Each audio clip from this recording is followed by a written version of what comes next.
Joining us tonight to talk about the president's national emergency declaration and the difference it will make around the country is Congressman Matt Gaetz, a member of the House Judiciary, Armed Services Committees. And we are delighted to see you now out of self-quarantine and enjoying the Florida weather. Good to have you with us. Thank you, Lou. I'm 37 years old. You don't have to worry about me, but we might have to get you down here to Florida and get you out of New York. You're too important to the movement to stay up there if this thing starts ripping through Gotham. Well, I was just trying to figure out, I couldn't agree with you more about being so important, but I think you're really talking about being aged and infirm, but nonetheless, I'll take it under consideration. It's great to have you with us. And the president today, and it's good to see you out of quarantine, even if self-imposed. It's really quite a remarkable time. And the president today driving the market higher with his national emergency declaration.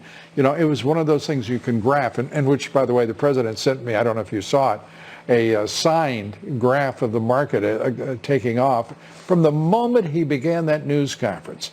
If you're a Democrat in this country thinking about playing politics with the coronavirus, I would think that chart would probably dissuade you. What do you think?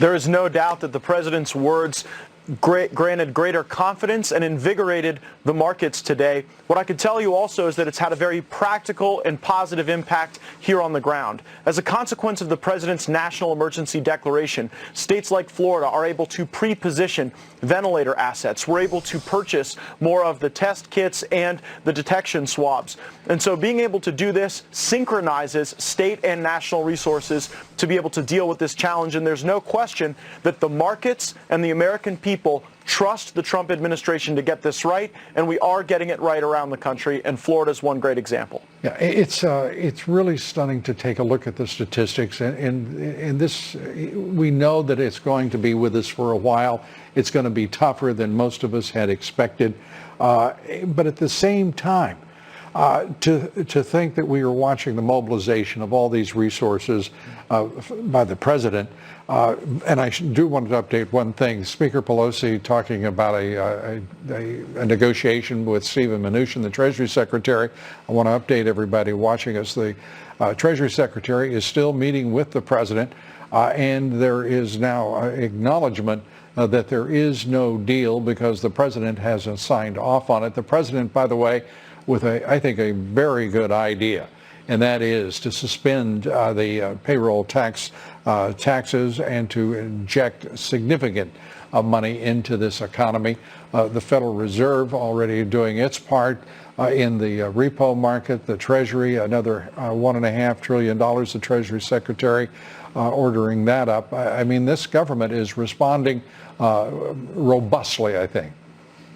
We are, but unfortunately, Democrats continue to play politics with the legislation that could facilitate the most effective response by the government. It's pretty simple. Republicans are for testing. We are for the purchasing of medical infrastructure. But Republicans do not believe that in response to the coronavirus, we should realign, reorient, and massively expand every entitlement program in the United States. For example, we should not permanently change the SNAP program in response to the coronavirus. And I think if the American people saw the way these Democrats try to leverage any possible advantage against the president, they would be disgusted by these tactics, and they would support our commander-in-chief as he works to mobilize our government at every level. And, I do think, too, we need to give credit to Governor Gavin Newsom in California, complimenting the president profusely and the response of the administration, helping, promising, and then delivering on those promises for the state of California. A number of Democratic governors doing so. Democrats, I think, are getting the idea that the American people will tolerate nothing less than following this leader who has had it right on every challenge that this country has faced to this point, and many of them still ahead of us, but doing a terrific job. You get the last word here, Congressman. We are not informationless China. We are not borderless Europe. We have tools that we can use to beat this virus, and we're going to beat this virus. I think the American people, armed with information and with a government supporting our response, can be confident that we are going to prevail in this, and you see that confidence reflected in the market. So we have nothing but praise for the president. Now let's all get rid of the partisan politics, get rid of the poison pills, and work together on behalf of the American people. I don't think that's too much to ask. Please, Speaker Pelosi, get the poison pills out of the coronavirus legislation so we can work together. Congressman Matt Gaetz, good. Are you really only 37? I will take 37. That. Well, I'm not going to discuss the difference because I think it works out just about twice your age is what I'm thinking. I mean, Lou, is that I possible? assumed you were in your late 50s. This I you am. look the same I cannot for the lie. decades I've watched you. I am 57. I will never lie. Be sure to vote in tonight's poll. Thanks, man. We appreciate it.